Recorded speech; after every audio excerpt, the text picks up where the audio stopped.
Y'all, it's 2024. Happy 2024. Happy first video of the year. Today, we're going to be talking about 8 things that I'm going to do in January to kickstart the year. I very much enjoy that new, fresh feeling of a new year.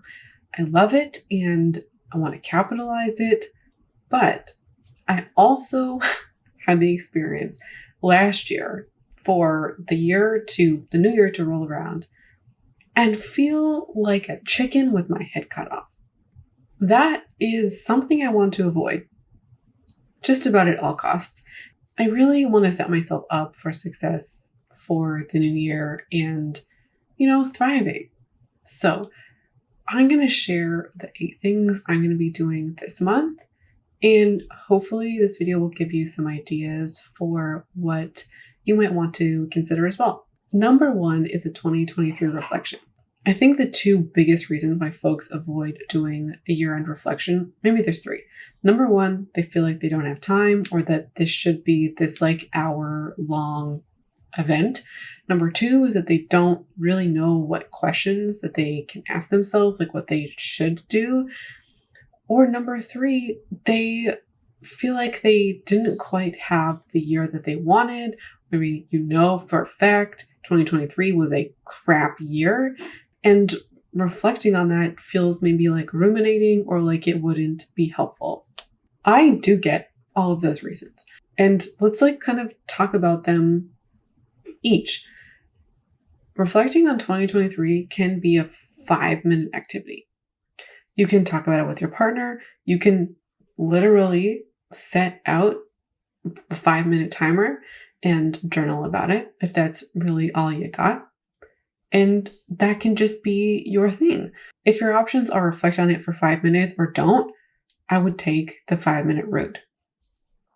Number 2 is you're not quite sure what questions to think about. And all of these kinds of go together. You can have a more efficient reflection if you have some questions. And if you have some good questions, then you might not have that same feeling about reflecting. If you know that you're going to think about some positive things and it's not just going to be this, oh yeah, I suck kind of moment, then you might be more inclined to do it. If you truly just have 5 minutes, you can do a traditional stop, start, and continue framework, or, what you like, what you didn't, what you want to continue. I'm going to leave a bunch of resources in the description for you to peruse. And if you weren't sure, what exactly you should think about or journal about, I got you. Your reflection doesn't also have to be what did you grow from, what were your biggest obstacles? They could be, but they don't have to be. You can journal about what your most joyful moments were this year, or your most joyful experiences. You can think about what ways did you grow emotionally, maybe mentally, physically, spiritually. Focusing on how you've grown or how you've changed. Those are positive things. And I think those are really amazing questions. I do like to do year-end reflection because I didn't achieve all of my goals this year. I did some, but not others. And so I like to use this moment as a stepping stone, on the way to hopefully eventually achieving those goals.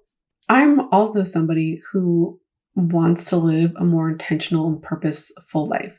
If you're here, you probably want that as well, at least in some small way, even if it's just in your shopping life.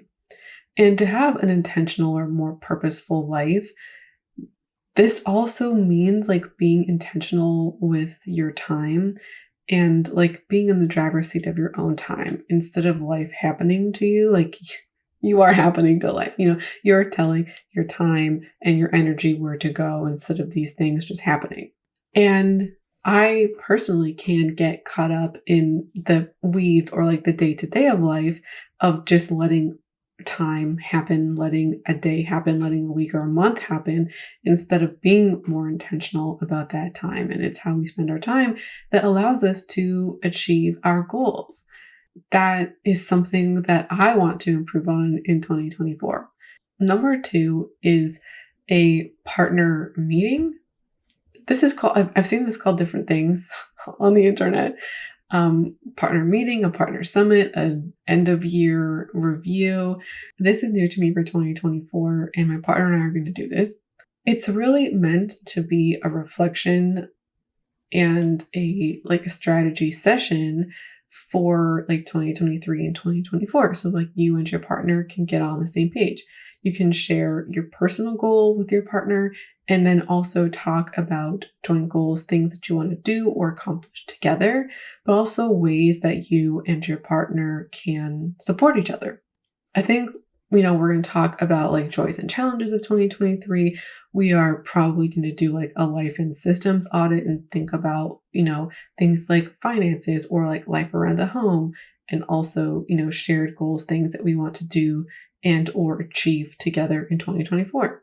Also, I think it can be really important is to think about ways to support each other in terms of individual goals, joint goals, but also just kind of in life. And also just in terms of mindset, if you are prepared with these questions, if I know what my partner's top goal is for 2024, I know it, I don't have to ask him, but I can ask him, how can I support you in this goal? And I'm primed for that answer. I'm I know, or I'm anticipating him saying, here's what you can do, or here is how you can help.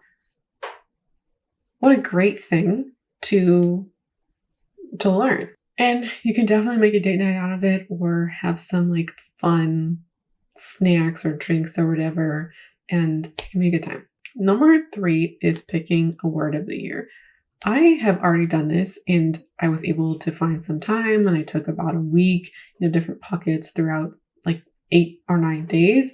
And if I didn't, I would have absolutely been doing it in 2024, January. And if you haven't done it yet, do it in January. I do have an entire blog post about the process you can use for helping you to pick out a word of the year. I will link that in the description. This will be my 3rd year doing it. My experience with the 2022 word of the year was truly amazing. I think the word life-changing might be appropriate here because my word of the year was contentment, and it brought a lot of intention and focus to my life. And contentment is now part of, it's a personal value or something that's been truly integrated into my life. And it's part of how I operate. If I had a personal manual, there would be a section on contentment in that manual. And the word of the year did that for me. I also had the experience of repeating that same word for 2023 and stagnating.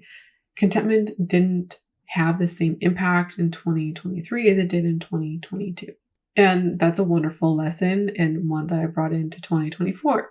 Picking word of the year does add that layer of intentionality. It's declaring or deciding your guiding compass for the year. For 2024, this is the one thing that is the most important to me, or this is my guiding principle or guiding philosophy, guiding belief for the year. It can help you structure and create other goals, or even pivot some of your goals, maybe reframe them. If one of your goals, as an example, was to launch a new business, but if you view it through the lens of your word of the year, that can give you more perspective and more intentionality about how you can use this experience of setting up your business to match your word of the year, or use your word of the year to imbue your setting up your business with extra clarity or intentionality. And you can, take the lessons of each word of the year with you through life. Contentment is no longer my word of the year. It is now part of my guiding life principles that I've, taken with me, and can keep that in mind as I pursue something else. Number 4 is creating one big goal. Now, I already know what my big goal of the year is, but reflecting on why that's important to me and how that can intersect with my word of the year is something that I still need to do. I also need to create my action plan for the year. This year, I am not going to be doing annual planning. I'm going to be doing quarterly planning. So ultimately, like if my one big goal is to, let's say, set up a website and I want to do that by the end of the year, yeah, I know what that is, but how I'm going to go about it and what that's going to look like, I'm going to do and just focus on Q1. And the reason why I'm focusing on one big goal this year is largely through like the experience of last year and having multiple goals and just being kind of like split down the middle and feeling like nothing really got the best of it. Like I didn't give my best energy to any of the goals because they were split. And it really just split my attention in a way I didn't like and kind of made me feel like I should always be working and always be doing something. And I do personally feel like I work best when I can give something like all of my effort. So I'm going to be using, the 12-week year framework, and I'm going to be focusing on Q1, and I'm going to take some time in early January to plan my action steps and like what I want to do with this and like how I want to go about it for Q1. I have been looking at planning resources, things that I have and things that like I've downloaded or just perused online. And it's very common for resources for like January to have like life audit things like the Wheel of Life, or to encourage you to set goals in every area of your life, health goal, career goal, finance goal, you get the picture. And it's nice to think about these things and how you might want to improve your life in all of these ways. However, when you have resources with like a true life audit built in, it can encourage you or entice you to start setting goals everywhere and like in every aspect of your life. And I'm not saying that like you shouldn't think about your life holistically or that it's not useful or has no merit whatsoever. No. These resources, however, can become a distraction. I was looking at them and I was so tempted to be like, yes, I want to journal every morning and I want to read every morning and I want to work out 4 days a week or 5 days a week or this or that. And I'm like, you know what? At the end of the day, would it be nice if I read more? Sure. Would it be nice if I journaled more? Sure. But when you have all of these mini goals, they can take time and attention away from your big stuff. And so having these like 2-page spreads of all of the goals and all of these areas of your life is just not something I'm participating in this year. And I know what my big goal is. And I've just kind of decided on this mentality of like, my one goal is going to take up 80% of my time, attention, and energy. In terms of like, goals, goal setting, etc.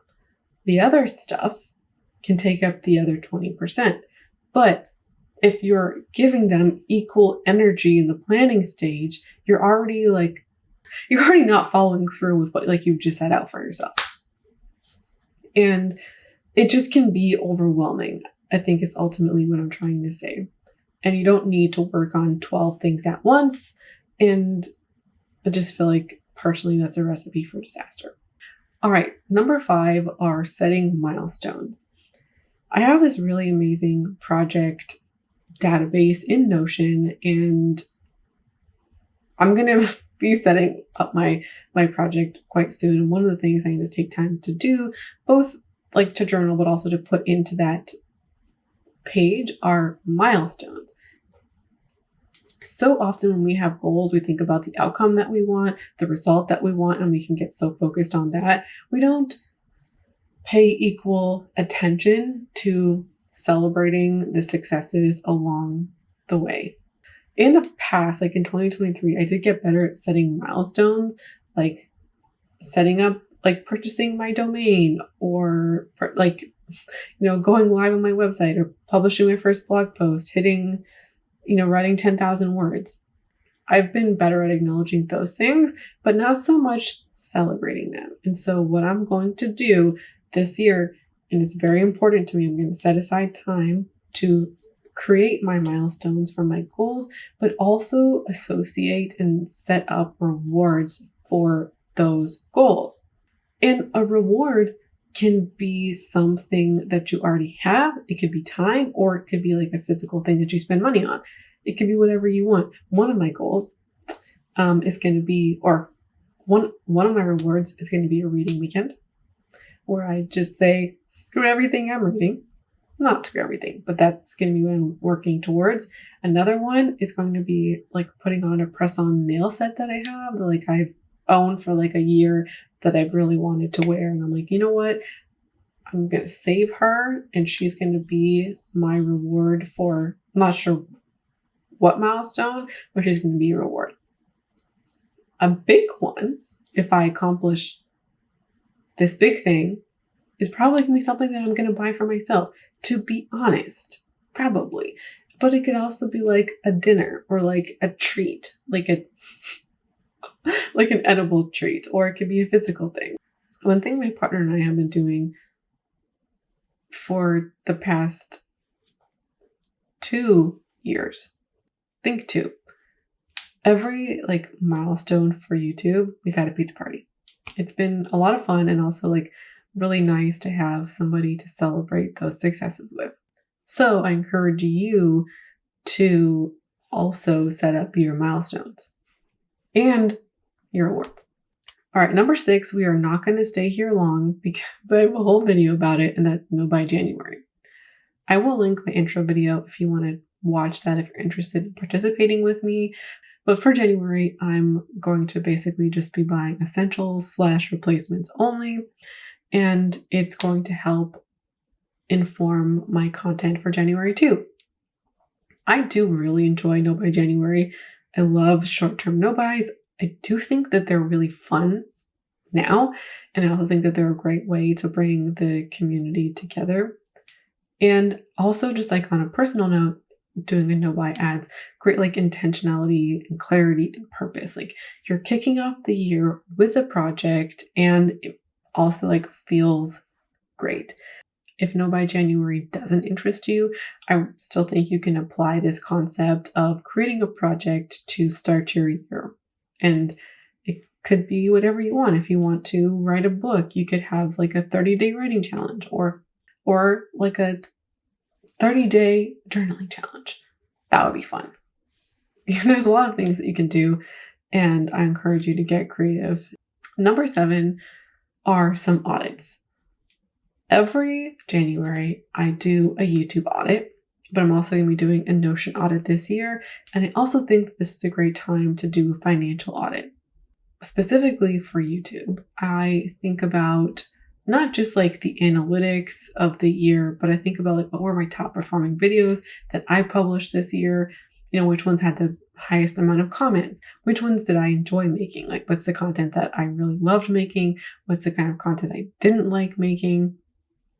And I'll think about YouTube holistically, you know, how it fit into my life. What was the process like of making my videos? And I create action plans, or you can just have that reflection for the next year. Keeping that tradition alive. And also like we'll go back and I'll look at the other reflections of the past 2 years to see, you know, how I felt and if it's similar. Also kind of doing a similar thing with Notion, you know, cleaning it up a little bit and sprucing it up, just making sure that it's, you know, fresh for the new year. I did that around mid-year last year, so it's about time. I've been taking more notes on books in Notion, and they're kind of in like 5 different places. I need to, you know, consolidate among other things. It's also a great time to do a financial audit to consider how you spent your money in 2023. A financial audit can be eye-opening. You can go to your bank and all of your credit cards, and you can look at your yearly statements. Most banks should have that. Or you could, I was doing my credit card one the other day, and it shows you how much you've spent like each month, and then also like total for the year. You can also take a look at the stores that you shop at and look at how much you spent in the year. Some will allow you to like export that information.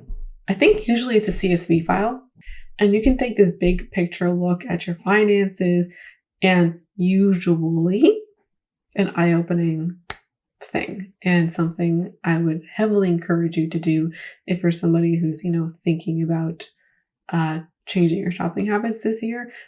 But also not just looking at your savings. You can look at your debt. You can look at, how much you've paid off, how much you have to go, and you can also create action plans, which is amazing. You can audit just about anything in your life. It doesn't have to be serious. You can audit your books and your bookshelf. You can audit your clothes or your hobby supplies, your beauty items. And you can think about, how much you own, or like how you want this, side of your life to look. I'm fairly certain my partner and I will be doing like a financial one in our like partner strategy session, but I'm also going to do one individually to think about like, how do I want to spend my money this year? Like, what would make a good purchase? And I did like a best and worst purchases video very recently. And so I was already thinking about, okay, like what added value to my life this year? How would I like to add value to my life next year? And, think about this concept of a good purchase. Also thinking about like what might need to be replaced. What kinds of things do I want to save up for? Relatedly to YouTube, do I want to purchase things for the channel? Would that, or if like for videos, how would I feel about that? What could that look like? I like these kinds of audits. They feel good to me, and I like considering different aspects of my life. Last but not least is the tidying up of my workspace. My desk is in an open area. It faces my kitchen. So it's like you see it whenever you walk in. It hasn't, like, she hasn't been organized. Like, she hasn't been the cutest. So I think an organization, a decluttering, a cleaning of my workspace is in tall order. I also work right beside a bookshelf, which a lot of stuff has just like found its way onto the bookshelf. That needs, I think, maybe more than the surface of the desk, that needs some attention. I have been avoiding it a little bit because, yes, like some of it is easy, some of the stuff hanging out on top, like my batteries and my headphones, like easy to deal with. But I also want to tackle the books, and I avoid the bookshelf because that includes handling the books. And I still like don't know what to do with some of the book stuff. And I'm like, I can't declutter it. I don't want to declutter it. And I, get hung up on that, and I avoid it. And so that whole task has been put off. But we're going to clean it. We're going to organize it. I'm hoping it's going to take an hour or less. It's just one of those things that I know once I do it, it's just going to be like, it also helps with that mental ease. That's it for me. Those are my 8 things I'm going to be doing this January. And a lot of these are like mini projects, which I think is extra nice that I'm doing a Noby January. Hopefully a little extra time to give towards these projects. I would love to know what you do to kickstart your year, or what you're planning to do for January. I'm here for the ideas. Let me know in the comments. Thanks for watching and hanging out, and hope to see you again around here soon. Bye.